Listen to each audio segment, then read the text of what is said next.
So hello student, in today's video we are going to find a regular expression with the help of deterministic finite automata. So आप देख सकते हैं कि यहाँ पर एक गिवन DFA है, ठीक है। DFA की प्रॉपर्टीज क्या है कि आपके पास जो भी स्टेट है उस स्टेट पर आप A और B के लिए दोनों के लिए मूव्स देख रहे हैं, ठीक है। तो हम मान के चल रहे हैं कि जो DFA है डिटर्मिनिस्टिक DFA, अगर इसके अलावा अगर आपको गिवन DFA नहीं है तो अगर आपके पास NFA है या नल NFA है तो पहले आप उसको डिटर्मिनिस्टिक में लेके आएंगे और फिर ही आप इसे रेगुलर एक्सप्रेशन में कन्वर्ट करेंगे, ठीक है। तो अब मैं आपको बताती हूँ कुछ स्टेप्स जिससे आप यहाँ पर कन्वर्ट करने वाले हैं रेगुलर एक्सप्रेशन में। तो आप देख सकते हैं कि यहाँ पे कितने स्टेट हैं, आपके पास 4 स्टेट है, Q1, Q2, Q3 and Q4। तो आप अब यहाँ पर हर स्टेट के लिए इक्वेशन बनाने वाले हैं।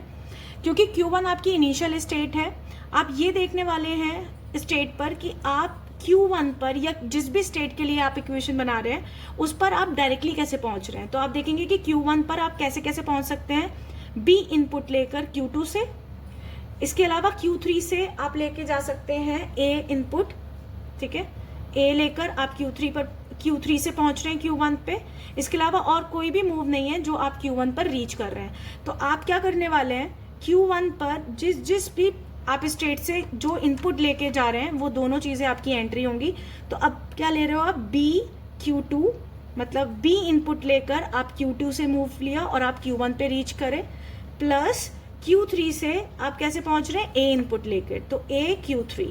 अच्छा, क्योंकि ये Q1 आपकी इनिशियल स्टेट है इसलिए आपकी सिर्फ इनिशियल स्टेट में आप ऑलवेज क्या ऐड करेंगे, नल। ये आपका एक कॉन्सेप्ट है जिसे आपको याद रखना है कि ऑलवेज इनिशियल स्टेट पर आप क्या करने वाले हैं, नल को ऐड करने वाले हैं, ठीक है। अब मैं स्टेट Q2 के लिए मैं इक्वेशन बना रही हूँ।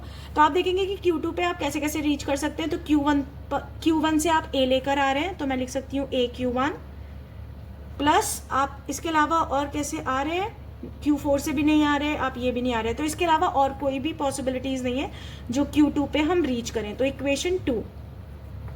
अब मैं Q3 के लिए इक्वेशन बना रही हूँ। Q3 पे हम कैसे कैसे आ सकते हैं, Q1 से B लेकर आ सकते हैं, B Q1, और कोई पॉसिबिलिटीज नहीं। तो इसके अलावा और कोई पॉसिबिलिटीज नहीं है जो मैं Q3 पर रीच करूं। तो आपकी इक्वेशन में सिर्फ B Q1 ही आएगा। अब मैं Q4 के लिए स्टेटमेंट बना रही हूँ। Q4 की जो पॉसिबिलिटीज हैं, आप एक तो देखेंगे कि आप Q4 पर सेल्फ लूप से ही आ रहे हैं, इसके अलावा Q2 से आप आ रहे हैं और Q3 से भी आ रहे हैं। तो मैं सीक्वेंस वाइज बना रही हूँ। Q2 स्टेट पहले आएगी, तो A Q2 plus B Q3 plus A और प्लस B, मतलब आप दोनों A और B दोनों लेकर Q4 से Q4 पर आ रहे हैं, ठीक है। तो ये आपके पास 4 इक्वेशन है, 4 वेरिएबल्स हैं, आपको सॉल्व करना है।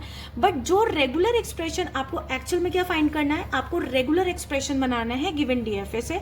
तो जो मुझे रेगुलर एक्सप्रेशन मिलेगा वो ऑलवेज आपको फाइनल स्टेट से मिलेगा, और यहाँ पर फाइनल स्टेट कौन सी है, सिर्फ और सिर्फ Q1। तो जो आपको फाइनल स्टेटमेंट मिलने वाला है रेगुलर एक्सप्रेशन का, वो स्टेट देगी आपको Q1। तो मुझे फाइनली Q1 का आंसर चाहिए। तो आपके पास Q1 की इक्वेशन से आपको फाइनल आंसर चाहिए।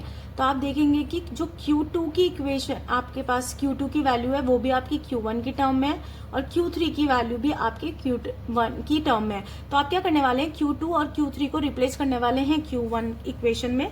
तो आप Q1 की फ्रॉम इक्वेशन 1 आप क्या रिप्लेस करने वाले हैं, B।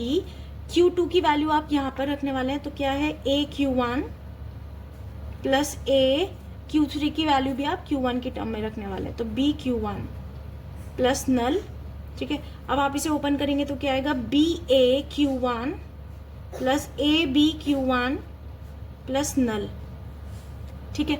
अच्छा, मैं यहाँ से Q1 कॉमन ले लूँ, तो Q1 अगर मैंने कॉमन लिया तो यहाँ पे क्या हुआ, B A plus A B plus null, ठीक है। और आपकी इक्वेशन चल रही है Q1 की।